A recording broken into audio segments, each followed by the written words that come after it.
أعوذ بالله من الشيطان الرجيم. بسم الله الرحمن الرحيم.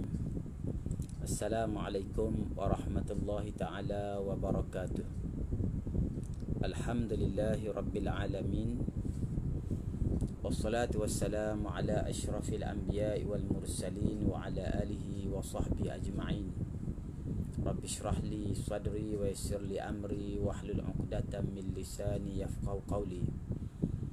Rabbi yassir wa la tu'assir wa tammim bil khair. Alhamdulillah, pertamanya kita manjatkan syukur pada Allah Subhanahu wa taala kerana pada malam ni kita dapat bersama-sama di hujung bulan Julai 2021 untuk kita mengikuti program Kelantan Berhikayat, satu program yang diterbitkan oleh Perbadanan Museum Negeri Kelantan. Dan Alhamdulillah, kerana malam ni kita dapat meneruskan program kita, walaupun sebenarnya di pihak kami menghadapi masalah teknikal yang kita tak dapat elakkan, tapi kita dapat bersiaran seperti biasa dengan beberapa mungkin ada kelemahan-kelemahan. InsyaAllah pada malam ni kita akan menyambung pembacaan kitab Riwayat Kelantan yang ditulis oleh saudara As'ad Syukri Haji Muda, dan insyaAllah kita akan masuk kepada bahagian yang ke-11, iaitu bahagian yang mengkisahkan keadaan Kelantan ketika berada di bawah pemerintahan Sultan Ahmad Shah, dan juga bahagian yang ke-12 insyaAllah, ke-12 insyaAllah, iaitu bahagian yang mengkisahkan tentang zaman Sultan Muhammad yang ketiga.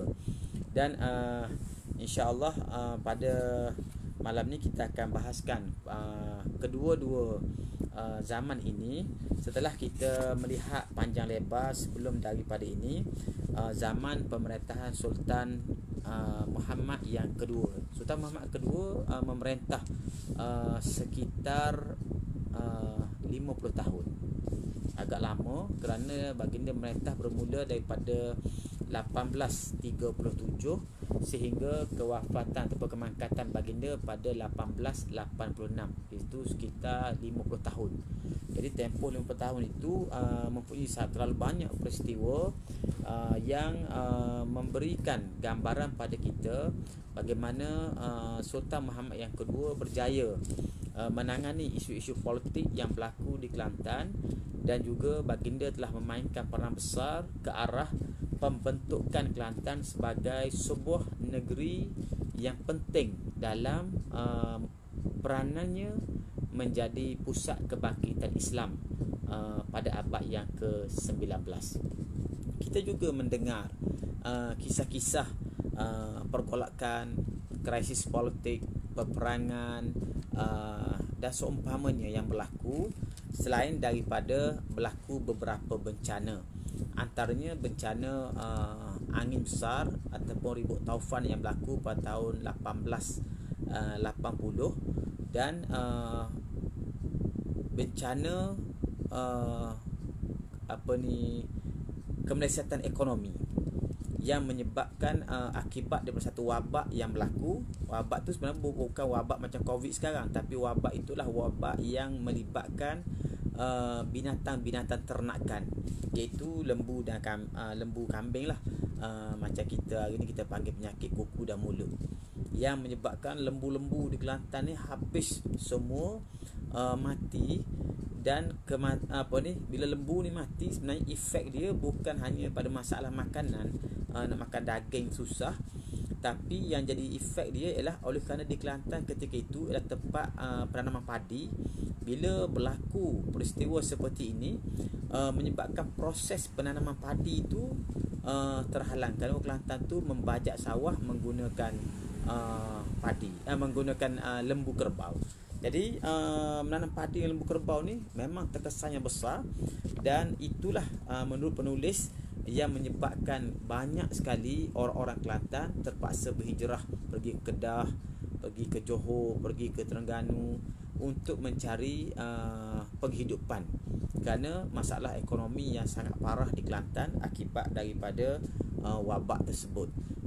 untuk menangani wabak inilah Sultan Muhammad yang kedua telah mengambil satu langkah yang sangat bijaksana, iaitu baginda telah memulakan proses mengimport beras daripada Siam untuk menangani kekurangan makanan yang berlaku di Kelantan ketika itu.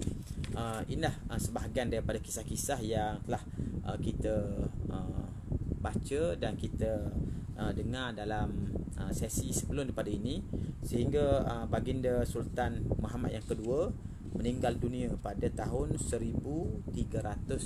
Baginda mangkat pada tahun 1304 Hijriah ataupun bersamaan dengan tahun 1886 Masihi. Ni peristiwa ni berlaku selepas baginda merintah lebih kurang 50 tahun. Baik, insya-Allah kita akan lihat pula pada bahagian ke-11 pada malam ni, iaitu pemerintahan Sultan Ahmad yang mangkat pada tahun 1307. Berkabunglah putera-putera bumi Kelantan kerana kemangkatan seorang pemerintah yang adil, dan jarang bertemu itu. Jarang-jarang orang berjumpa atau bertemu dengan seorang pemerintah yang adil dan yang hebat seperti Sultan Muhammad yang kedua. Maka oleh sebab tiada harus dikosongkan takhta kerana kerajaan, lalu dilantik Seri Paduka Ananda Long Sulong menjadi Raja Kelantan bergelar Sultan Ahmad menggantikan ayahandanya pada Hijrah 1304.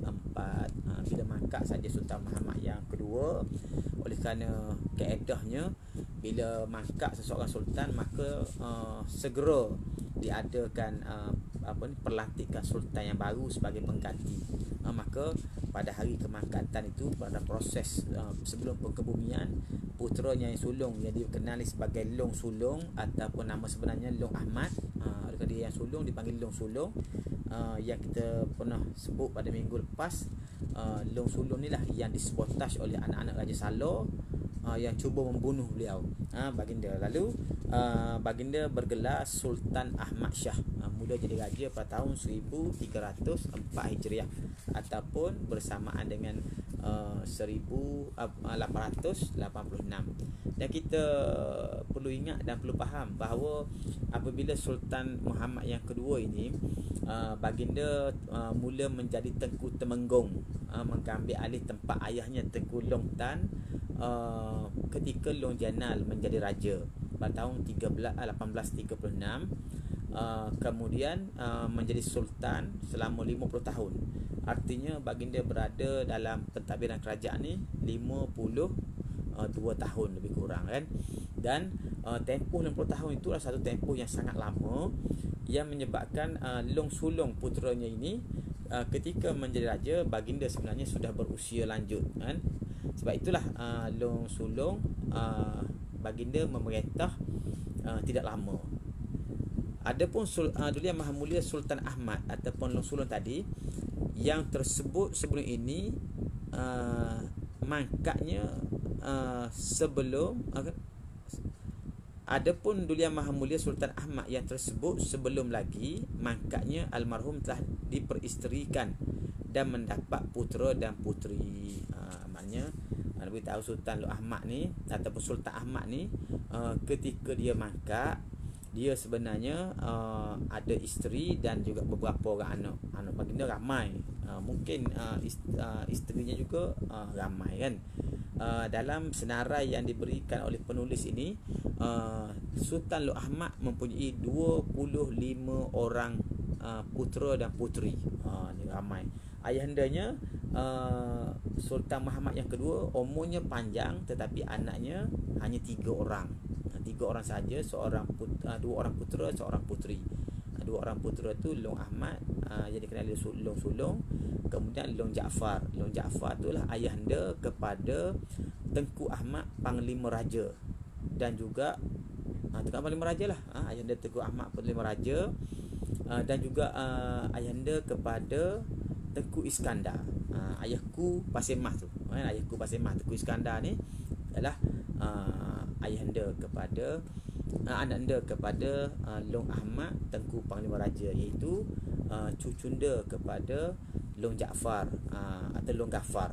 ananda kepada Sultan Mahmud yang kedua yang bongsu kan. Jadi kalau kita di Kelantan ini, antara nama-nama yang terkenal tu daripada keturunan Long Ghaffar ini ialah termasuklah Tengku Zaid. Tengku Zaid iaitu ananda kepada Tengku Ahmad Panglima Raja. Tengku Zaid tu anak sulung baginda Tengku Panglima Raja yang pernah menjadi ahli parlimen Pasir Mas satu masa dahulu kan. Dan termasuk juga kalau tak saya Tengku Aisyah, Tengku Asia tu adinda kepada Tengku Zaid, juga bekas ahli parlimen. Kalau saya bekas ahli parlimen, tumpat gitulah kan. Kemudian anak-anda kepada Sultan Sultan Ahmad ni ada 25 orang, iaitu yang pertama Long Kundur. Long Kundur ni anak yang pertama yang sulung. Kemudian Long Mansur anak yang kedua. Long Saleh. Long Saleh ni selepas daripada itu bergelar Tengku Temenggung, menggantikan tempat ayahnya dulu. Long Mahmud Tengku Seri Maharaja. Long Sulaiman Tengku Seri Pikramaraja. Long Yusuf Tengku Seri Indaraja. Long Abdullah Tengku Bendahara. Long Muhammad Long Idris Tengku Putera Semerak. Ini nama yang biasa kita dengar kan, Jalan Tengku Putera Semerak. Ada dekat dengan Hengkiu Jaya lama tu kan, dekat bangunan PKNK tu, tepi sungai ada jalan Tengku Petra Semerak. Tengku Petra Semerak itulah gelaran untuk Long Idris, salah seorang daripada ananda kepada Sultan Ahmad.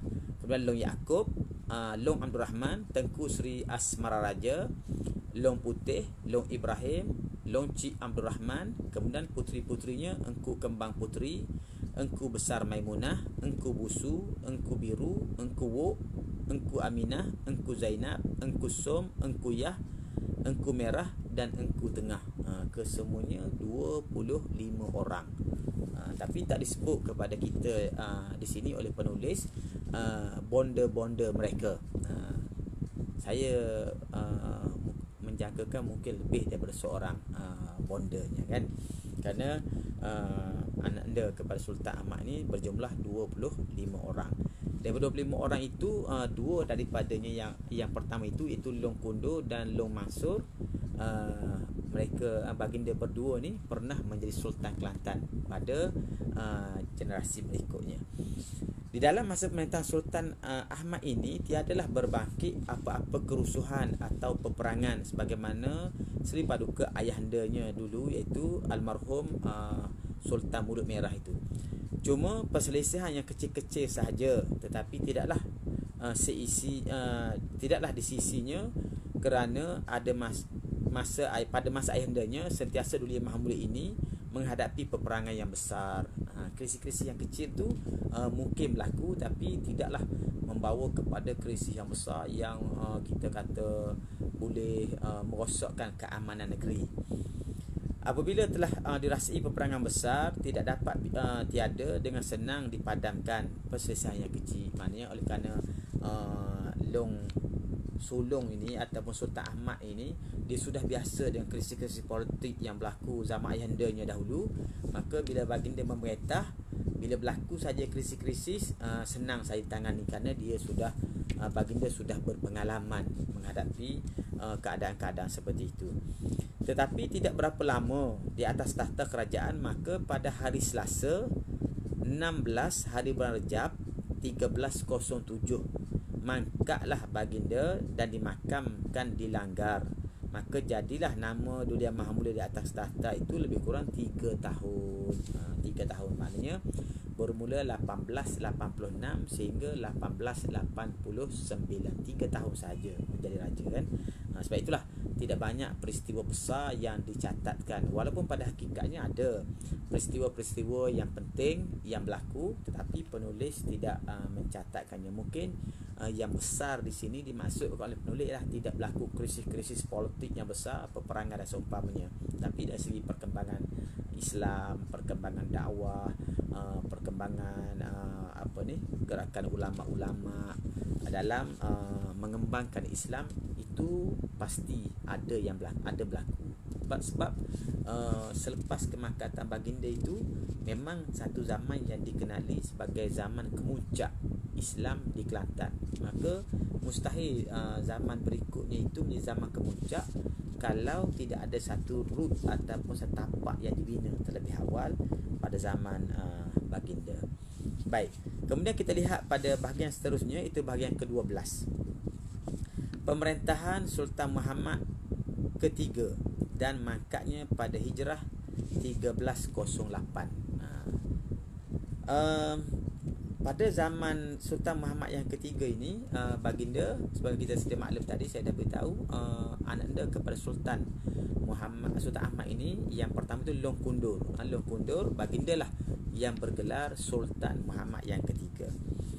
Kemudian daripada kemangkatan itu, yakni kemangkatan Sultan Ahmad, bersatu suara kerabat-kerabat dan orang besar, lalu dilantikkan Long Kundur sebagai putera yang tua, Duli Yang Maha Mulia, menggantikan takhta kerajaan Kelantan bergelar Sultan Muhammad III. Ini satu aspek yang sangat menarik dan satu perkembangan baru dalam politik Kelantan, kerana sebagaimana kita sedia maklum, semenjak daripada Long Sulaiman menjadi raja dan baginda memerintah Kelantan beberapa ketika pada sekitar tahun 1740-an. Sebenarnya sejak daripada itu sampai 1890 ini, semua sultan yang memerintah Kelantan, mereka mendapatkan takhta melalui peperangan, bukannya mendapat melalui pewarisan. Walaupun kita lihat diwarisi oleh anak-anak, lepas kan semua daripada anak-anak, tapi hakikatnya semua raja Kelantan sebelum ni mendapat takhta melalui peperangan.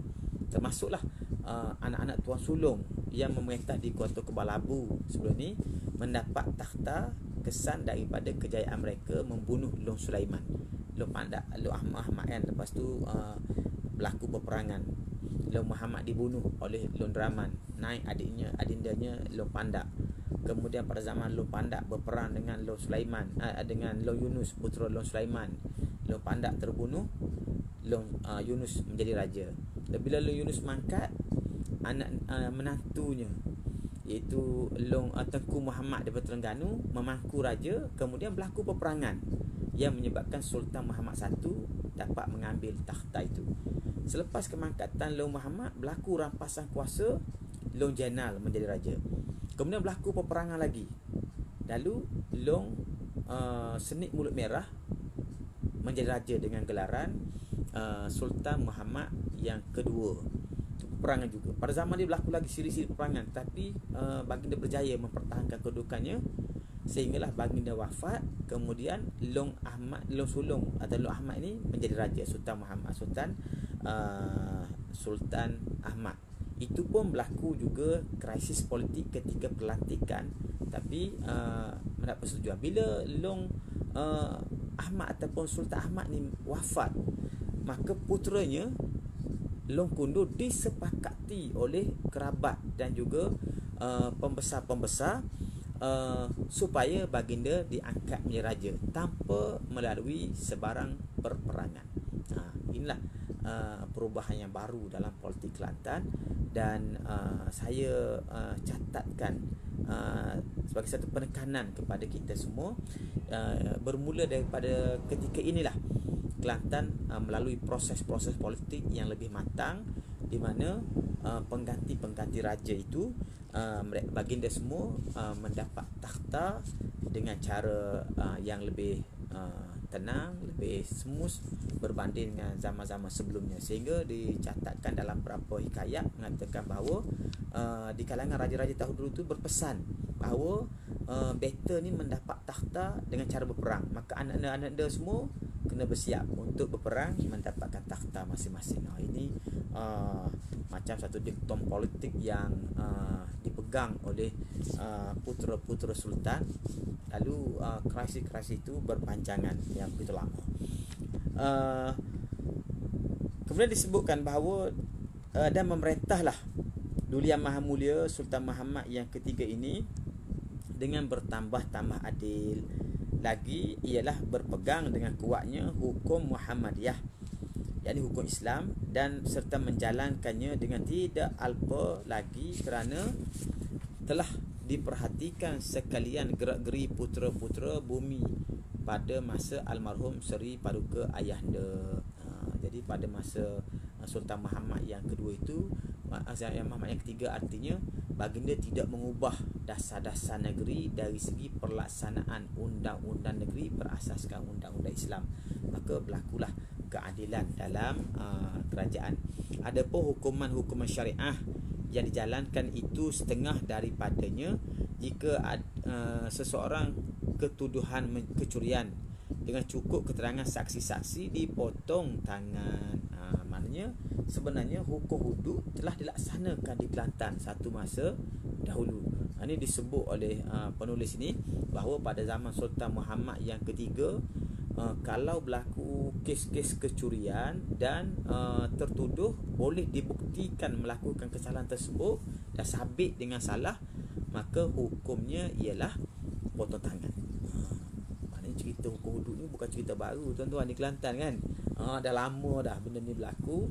Bahkan kalau kita lihat dalam hikayat Seri Kelantan, insya-Allah kita akan baca kemudian nanti, pada zaman Sultan Muhammad yang kedua disebutkan bahawa hukum-hukum syariah itu termasuk hukum mencuri potong tangan tu telah dilaksanakan juga di Kelantan satu masa dahulu pada zaman Sultan Muhammad yang kedua. Yang disebut sini Sultan Muhammad yang ketiga.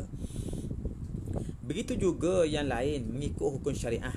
Apabila hukum-hukum ini dijalankan, hukuman-hukuman ini dijalankan oleh Duli Yang Maha Mulia, sunyilah sekalian penjahat daripada mencuri, merompok dan sebagainya. Jadi Kelantan suatu masa dulu orang tak merompok, tak mencuri. Kenapa? Kerana dilaksanakan undang-undang syariah. Jadi hari ni kalau kerajaan kita berhasrat melaksanakan itu, ialah satu langkah yang sangat terbaik dilakukan, dan kita berharap bahawa satu masa undang-undang syariah ni akan kembali dilaksanakan, khususnya di negeri kita di Kelantan kan.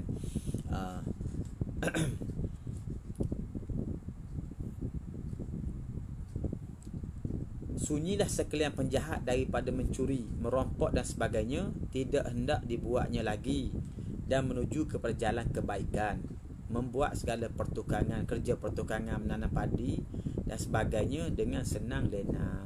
Maka semua orang yang buat kerja pertukangan, menanam padi, semua aktiviti ekonomi lah dapat buat dengan baik. Kenapa? Kerana tak ada lagi orang mencuri merompok. Kalau kita sekarang ni tanam pisang pun orang curi kan. Kalau orang getah, pok getah pun orang curi. Sebab orang cenderung melakukan benda-benda tak baik. Jadi dengan melaksanakan undang-undang syariat tu, rupanya telah terbukti di Kelantan mewujudkan keadaan yang aman. Perampok-perampok tidak lagi merompok mencuri, mereka pun bertukar pekerjaan, dan rakyat pun dapat bercucuk tanam, bertukang dan sebagainya, tanam padi dengan baik. Duli Yang Maha Mulia ini sebelum dilantiknya Raja Kelantan telah mendapat berapa orang putera dan puteri. Sultan Muhammad ni, Sultan Muhammad yang ketiga, sebagaimana ayahandanya juga, ketika baginda mula menjadi sultan tu sebenarnya baginda sudah berusia, dan baginda juga telah mempunyai beberapa orang putera dan puteri. Antara putera-putera baginda ialah yang pertama Long Senik. Long Senik yang kemudiannya bergelar Sultan Muhammad yang keempat. Long Ahmad, Long Zainal Abidin. Long Zainal Abidin ni satu masa bergelar Raja Muda, kemudian akhirnya pernah bergelar Sultan Dewa, ialah nenda kepada Tengku Razali Hamzah, yang semalam mengisytiharkan sebagai ahli parlimen bebas di Dewan Rakyat tu kan. Itu nenda baginda, nenda kepada Tengku Razali Hamzah, dikenali sebagai Raja Dewa. Jalan Raja Dewa yang kita pergi Kota Baru dekat JPJ lama tu kan, ada Jalan Raja Dewa di Kampung Putih tu. Itu nama sebenarnya nama Long Zainal ni.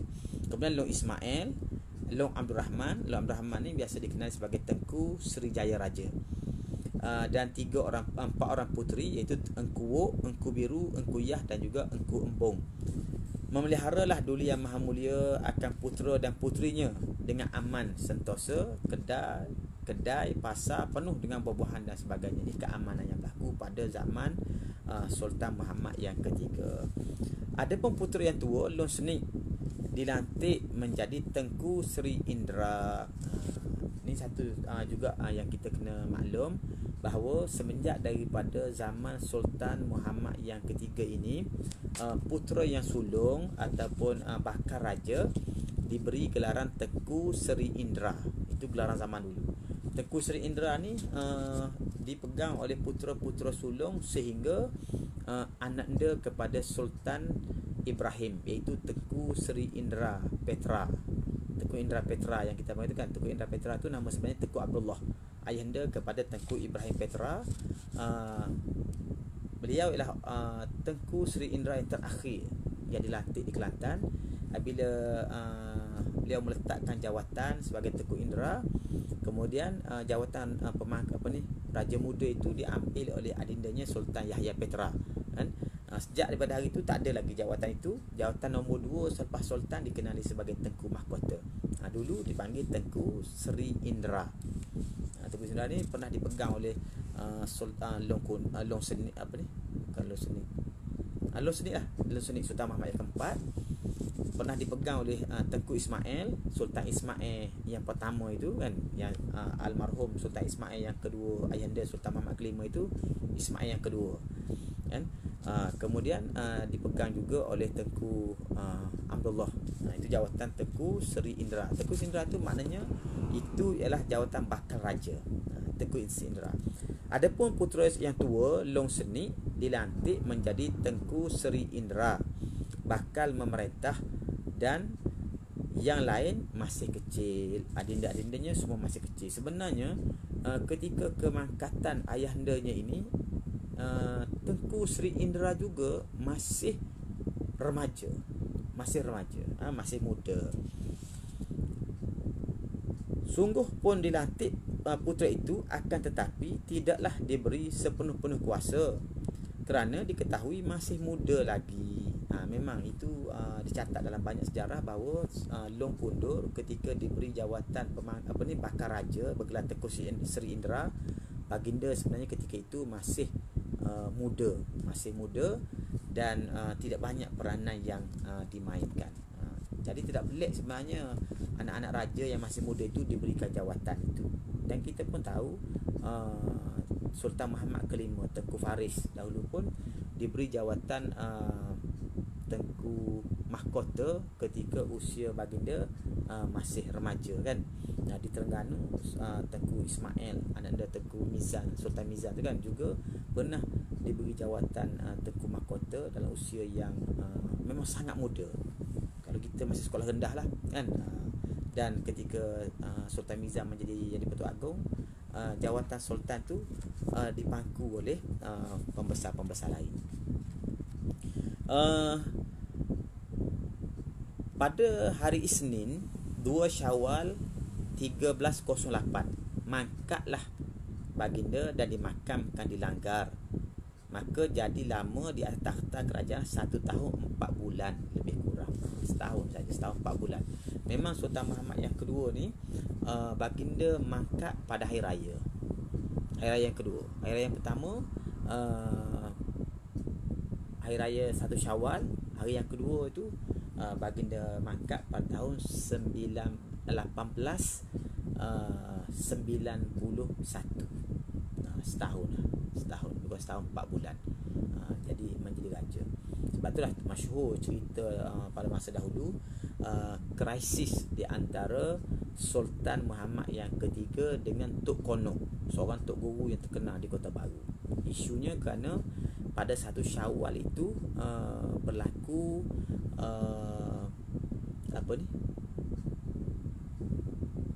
pelanggaran lah, kita kata pelanggaran. Kenapa? Tok Konok telah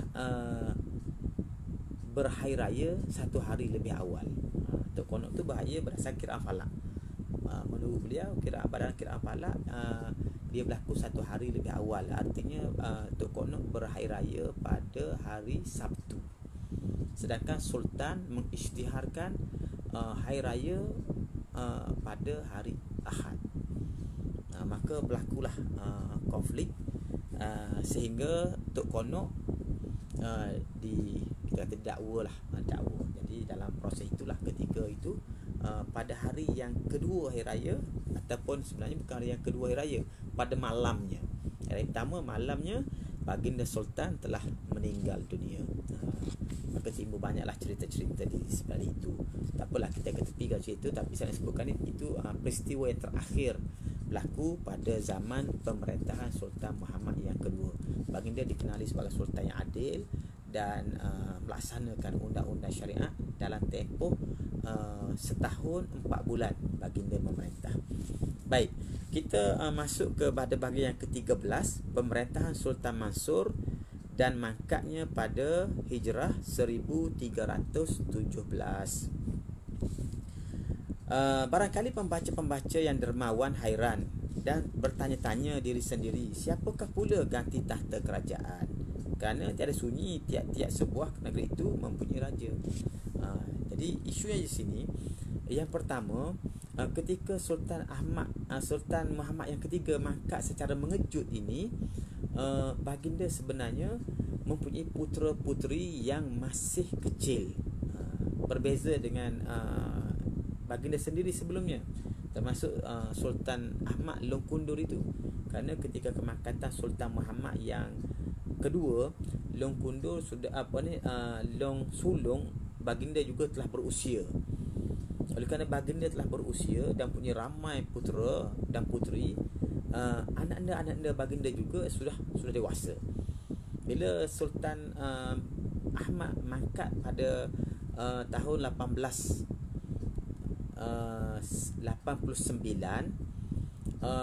keadaan ketika itu tidak menjadi masalah kerana putera-putera Baginda sudah dewasa dan bersedia untuk mengambil alih kerajaan.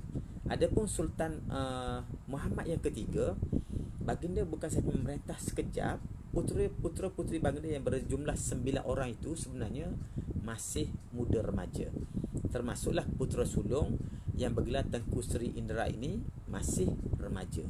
Maka disitulah timbul isu baru apabila Baginda Sultan Muhammad yang ketiga mangkat secara mengejut.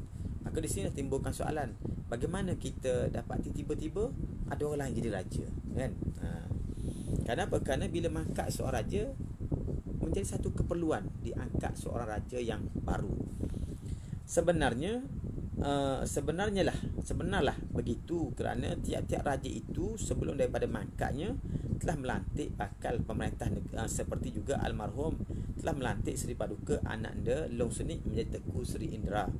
Maka tak dapat tiada fikiran pembaca-pembaca mengatakan terus Tengku Seri Indra lah dilantik ke atas takhta kerajaan.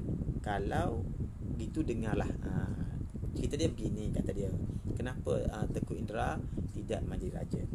Bila mangkat dulu Yang Maha Mulia Sultan Muhammad ketiga, dan sebelum diangkatkan jenazah itu ke langgar yang lazim dijalankan oleh raja-raja dahulu, pada masa hendak mengangkat jenazah itu hendaklah dilantik selalu siapa yang menggantikan takhta. Maknanya mesti segera dilantikkan. Bila nak angkat jenazah siap semua, nak dibawa untuk pengkebumian, diisytiharkan siapakah raja penggantinya. Masa itu pun begitu juga dijalankan, tapi dalam hal ini tersangat susah kerabat dan orang-orang besar tentang ketiadaan kesempurnaan akal Tengku Seri Indra pada masa itu, yang tiada harus dilantik seorang raja lagi. Isunya oleh kerana Tengku Seri Indra itu sangat muda dan dikira belum berakal untuk menjadi pembesar, menjadi sultan. Itulah pertimbangan yang berlaku di kalangan pembesar-pembesar. Tengku Seri Indra ni terlalu muda untuk menjadi sultan. Maka bagi sementara waktu menanti kesempurnaan akalnya, dengan sebulat suara lalu dilantikkan saudara almarhum, iaitu adinda kepada almarhum Sultan Muhammad yang ketiga, iaitu Long Mansur, menjadi memerintah Kelantan bergelar Sultan Mansur. Maka tinggallah Tengku Seri Indra menjadi bakal. Oleh kerana anak anda ni masih muda remaja, maka ditabalkan ayahanda saudaranya, iaitu Sultan Mansur menjadi raja. Long Mansur tu jadi raja. Pemerintahan Sultan Mansur ini terus sangat adil lagi, sehingga habislah tewas raja-raja yang dahulu daripadanya.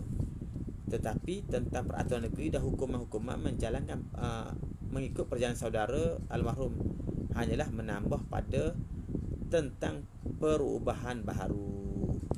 Jadi begini kata dia, kalau dulu kita sebutkan zaman Sultan Muhammad yang kedua telah berlaku perkembangan Islam, sultannya adil, memerintah dengan baik. Kemudian Sultan Ahmad dan Sultan Muhammad juga memerintah dengan begitu baik sekali, dengan adil. Maka kata dia, bila Sultan Mansur ni menjadi raja, baginda terus sangat adil, sehingga kalah semua raja-raja sebelum padanya itu yang sudah masyhur adil, dia lagi adil. Sehingga sebenarnya ketika baginda memerintah, tidak banyak aturan-aturan baru yang dibuat, melainkan menjalankan sahaja undang-undang syariat yang telah tersedia ada pada zaman sultan-sultan sebelumnya. Memang undang-undang dah ada kan, undang syariat. Tinggal lagi baginda memperkukuhkan. Maka yang berlaku pada zaman baginda hanyalah menambah pada tentang perubahan yang baru. Yang mana-mana yang baru ditambah, antaranya mufti misalnya. Sebelum ini mufti pada zaman Sultan Muhammad yang kedua sampai Sultan akhir zaman Sultan Muhammad itu ialah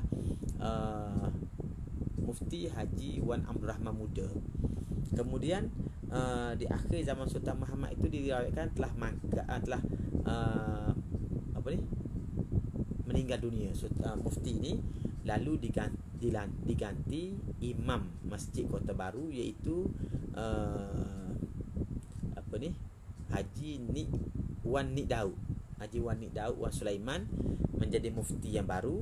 Tetapi pada zaman Sultan Mansur, Haji Wan Nik Daud ni dijadikan mufti secara rasmi dengan tugas-tugas khusus untuk urusan sebagai mufti. Sebab itulah mufti Haji Wan Nik Daud ni selalu disebut sebagai mufti rasmi yang pertama, kan?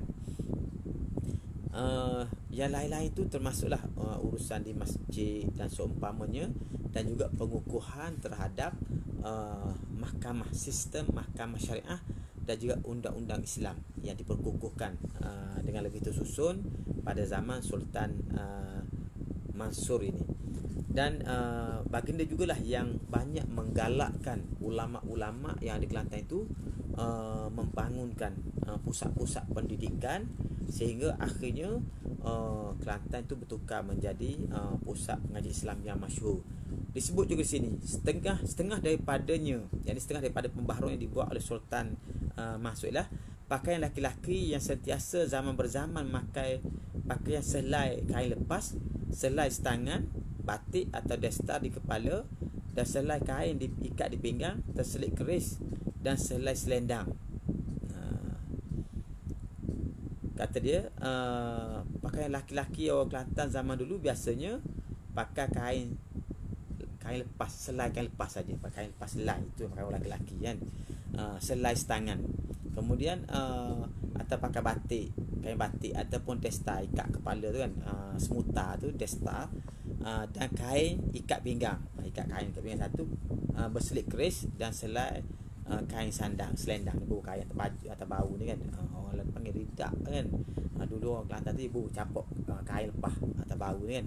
Dan pakaian perempuan selai kain sarung, selai kain kemban di dada, dan selai kain tudung dinamakan kain kelubung. Orang Kelantan pakai pertama kain sarung satu kan, kain sarung, kemudian selai lagi kain ikat kat dada ni kemban, kemudian satu lagi kain batik tu juga bubuh atas kepala, ikat gini kan, sauk atas kepala gitu, kita panggil kain kelubung. Kain kelubung tu kan. Lepas tu bila mari sistem tudung ni, orang Kelantan pun panggil kelubung juga kan, kain kelubung. Pakaian putera-putera Kelantan yang tersebut itulah pada siasat dulu yang maha mulia berlainan dengan pakaian orang Melayu dan negeri Semenanjung, dan nampaklah tiada elok dipandang jika tidak diubah.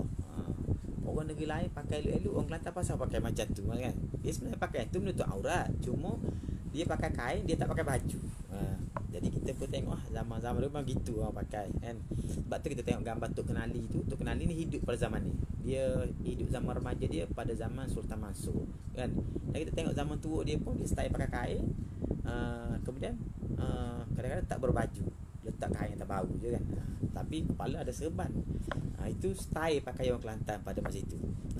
Tapi Sultan berpandangan pakaian tu nampak macam tak elok. Maka pada Hijrah 1316 dikeluarkan sabda mengenengahkan sekalian putera bumi Kelantan daripada menegahkan sekalian putera bumi Kelantan daripada memakai keris, dan pakaian dipakainya itu menyuruh pakai baju. Begitu juga perempuan.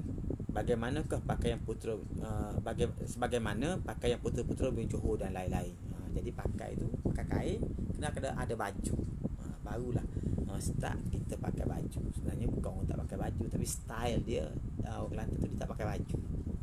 Jadi Sultan minta keris tak payah bawa, tak apa, tapi pakai baju. Sebab apa perlu bawa keris? Sebelum ni mereka selalu berperang. Jadi keris tu sebagai alat pertahanan, standby kan. Bukannya Duli Yang Maha Mulia itu menegah memakai pakaian lama itu dengan sabda sahaja, bahkan diperintahkan hulu balanya menunggu di mana pekan pesara dan lainnya dengan sebuah baldi penuh dalamnya belakin hitam sebagai cat serta sebilah kayu kecil. Apabila lalu seorang putera Kelantan lagi memakai keris bagaimana sedia ada, dirampas dan dipaksa ke kedai membuat baju. Jika dapati tidak juga mengambil hirau, dipukul dengan kayu kecil yang ada di hujung belakangnya, di hujungnya belakang hitam itu, di mana tempat yang terzahir.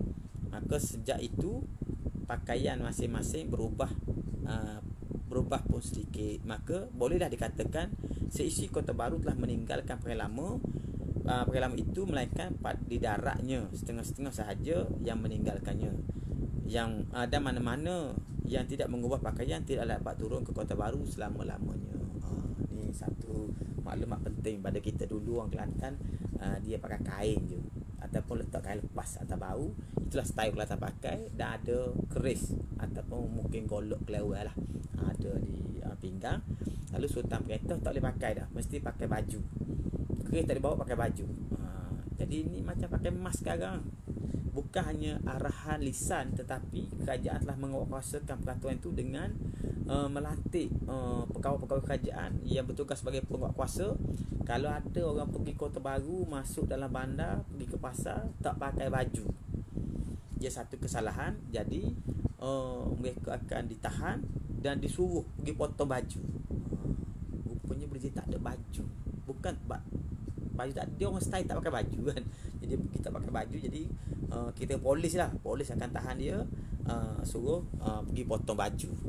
Kemudian kalau dia degil juga, dia orang bawa rotan lah, kita kata macam rotan tu kan, dicelupkan dengan belakin tu macam cat hitam. Jadi dia akan pukul. Macam kita tengok dekat setengah-setengah negara kan, siapa tak pakai mask kena katok kayu tu kan. Macam tu lah lebih kurang. Tapi katok tu bukan untuk menyakitkan, tapi untuk mendidik supaya rakyat Kelantan itu bersopan dengan pakaian yang bersopan. Jadi tradisi berpakaian sopan ni bukan benda baru kan. Hari ni bila kerajaan kata siapa nak keluar ke bandar tutup aurat, itu sebenarnya benda biasa saja kan. Tutup aurat. Cuma ada orang dia bising, apa pasal orang ni kebebasan berasasi, kebebasan berpakaian. Bukan soal kebebasan, itulah peraturan moral dan juga kesopanan bila kita bergaul dengan masyarakat. Macam hari ni, antara peraturan kesopanan kita mesti pakai mask. Kenapa? Bukan kerana kita takut kita dijangkiti saja. Kita juga tak mahu kita menjangkitkan virus itu kepada orang lain. Kerana konsepnya dalam Islam, kita tidak memudaratkan diri kita dan tidak memudaratkan orang lain. Orang yang paling baik kata Nabi, orang yang paling banyak beri manfaat kepada orang lain. Sebab tu kita bila kerajaan kata pakai mask, bila keluar rumah tempat orang ramai pakai mask, maka peraturan seperti itu sepatutnya diikuti. Dan itulah sebenarnya yang pernah dipraktiskan di Kelantan dahulu. Bukan pakai mask, tetapi kerajaan nak menganjak satu fikiran baru, mesti bersopan dalam berpakaian. Kalau orang perempuan mesti tutup aurat kan. Orang lelaki pun tutup aurat juga, tapi pakai baju supaya nampak lebih handsome lah kita katakan. Jadi kata dia, ketika kerajaan kuat kuasakan peraturan ni, yang tak ikut peraturan ni orang darat saja. Orang darat tu orang ulu-ulu, orang kampung lah. Orang kampung-kampung duduk kat kampung style biasa lah kan. Ambil kain pekat selah ataupun kain lepas selah, pakai ikat pinggang, dia turun rumah gitu je. Kadang-kadang letak kain atas bahu selai. Ada pun orang yang pergi Kota Baru tak boleh lagi pakai yang macam tu. Jadi sejak pada masa itu boleh katakan tidak ada lagi orang Kota Baru yang masuk dalam bandar dalam keadaan tidak berbaju. Apabila perubahan-perubahan tersebut berjalan dan seterusnya dari tahun ke tahun, maka tiadalah lagi puas hati Duli Yang Maha Mulia akan perubahan lalu. Ditetapkan menyiasat akan tanah-tanah kerana hendak dikeluarkan geran sebagaimana tersebut dalam kitab Tarikh Kelantan. Ini satu pembaharan yang besar juga dibuat oleh Sultan. Sebelum ni tanah-tanah di Kelantan tu diterokai oleh rakyat tanpa ada surat pemilikan. Memang surat tanah tu milik dia, pasal dia yang terokakan. Kita panggil Ihya Ulama, menghidupkan tanah mati, dia punyalah tanah tu. Walaupun konsepnya seluruh negeri ni ialah tanah milik sultan, tapi rakyat yang membuka tanah menjadi milik dia lah tanah itu untuk dia buat apa-apa. Tapi Sultan Mansur ni berpandangan bahawa supaya tidak berlaku krisis, berebut dan sebagainya, tiap-tiap orang yang mempunyai tanah-tanah di Kelantan ni diberikan surat yang menunjukkan tanah itu milik dia, yang kita panggil geran hari ni kan, kita panggil geran tanah ni. Jadi Sultan Mansur lah yang memulakan pengeluaran geran kepada pemilik tanah. Disebut dalam kitab Tarikh Kelantan. Kitab Tarikh Kelantan ni ialah kitab tarikh dan geografi negeri Kelantan yang ditulis oleh Datuk Perdana Menteri Paduka Raja. Datuk Perdana Paduka Raja ni Mahmud Ismail. Kata dia, di dalam tahun 1317, tahun Hijrah 1317, dititahkan menyiasat tanah-tanah akan mana-mana yang telah diambil daripada kerajaan telah diambil geran bagi tanah itu. Jadi mana-mana rakyat yang buka tanah padi ke tanah apa-apa, dia mesti ada geran supaya tu jadi bukti pemilikan itu. Adapun Duli Yang Maha Mulia ini sentiasa berunding dengan ulama-ulama hingga bertambah-tambah insaf dan warak, seolah-olah seorang yang zahid, yakni seorang yang sangat zahid ni makna dia tidak cenderung kepada dunia, yang meninggalkan hal-hal dunia dan bolehlah dikatakan payah hendak menghadap dikecualikan hal ehwal negeri dan suatu perkara sangat-sangat mustahak. Tetapi sayangnya tiada lama di atas tahta kerajaan berlakulah kehendak Tuhan disebabkan oleh sedikit kesakitan, lalu mangkatlah baginda pada 8 hari bulan Syawal, hari Khamis tahun 1317. Hari 8 Syawal 1317 ni bersamaan dengan tahun 1900 Masihi. Maka jadilah lama di atas tahta kerajaan itu 9 tahun 1 bulan. Bermula daripada tahun 1891 sampai tahun 1900, selama 9 tahun 1 bulan.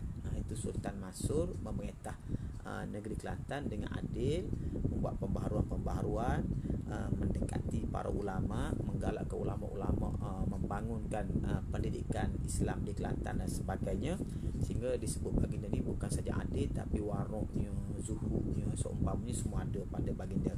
Itulah Sultan Mansur yang disebut orang sebagai sultan yang terbaik memerintah Kelantan. Adilnya itu mengatasi keadilan raja-raja sebelum daripadanya. Itulah yang dicatatkan.